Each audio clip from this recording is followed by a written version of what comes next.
ljudi, danas ćemo da igramo Eurofutbal. Htio sam da vam pokažem moj tim u Eurofutbalu. Sad ćete ga vidite. Znači, jako dobar tim. Ovako, samo da se ovo čita.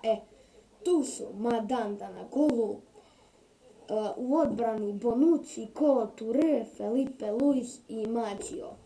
U veznom redu Aquilani, Sterling, Kaká i Kandreva. A u napadu su Hulk i Kalou. U rezervama imamo Van der Vaart, Friedel, Koeh, Carvalho, Thiago Motta, Kabaj, Berija, imamo još to, ili nemamo.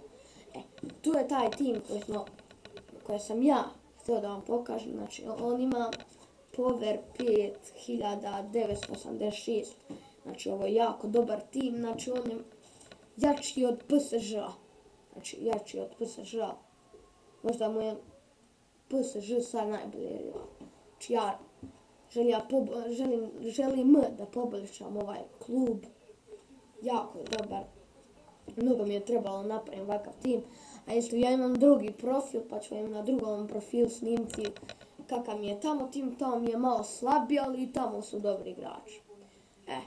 To je sve za danas. Htio sam samo to da vam pokažem. Mislio sam i sutra da snimim jedan klip, jer nisam snimio 2 dana za redom, pa se spremiti sutra za ponovni klip. Izašlo mi iz Facebooka, s interneta, ali nema veze.